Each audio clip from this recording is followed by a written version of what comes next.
Ini adalah museum salah satu pahlawan nasional di Indonesia, seorang putri kaum bangsawan Jawa, yaitu Raden Ayu Adipati Kartini Joyo Adiningrat atau sering kita kenal dengan Raden Ajeng Kartini. Ayahnya bernama Raden Mas Adipati Aryo Sosroningrat, seorang wedono dari Mayong yang kemudian diangkat menjadi Bupati Jepara. Kartini lahir dari rahim seorang ibu berasal dari desa Teluk Awur yang bukan dari golongan bangsawan tinggi, bernama Ngasirah.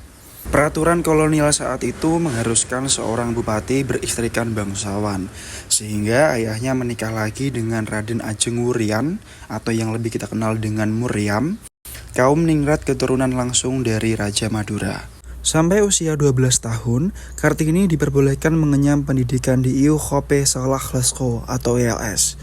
Dengan kemampuan linguistik yang tinggi, ia mulai fasih berbahasa Belanda.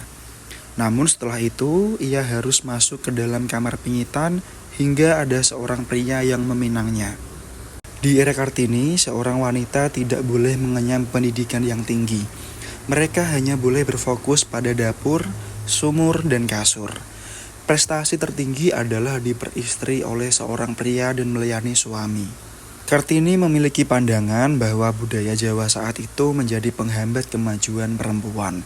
Ia ingin wanita diberi hak untuk memiliki kebebasan menuntut ilmu dan belajar, seperti halnya seorang laki-laki.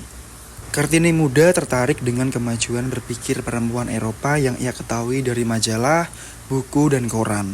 Ia juga aktif membangun korespondensi yang berasal dari Belanda. Salah satunya ialah Rosa Abendenon. Besar harapannya untuk memajukan kualitas perempuan pribumi yang pada saat itu berada pada status sosial yang rendah. Tidak hanya semata-mata soal emansipasi dan memperjuangkan kebebasan wanita untuk memilih jalan hidup, hatinya juga tergerak dalam hal masalah sosial umum dan memperjuangkan persamaan-persamaan hukum sebagai gerakan yang lebih luas. Sebelum usianya menginjak 20 tahun, Kartini sudah terbiasa membaca majalah, serta buku-buku yang berisi kebudayaan dan ilmu pengetahuan yang cukup berat.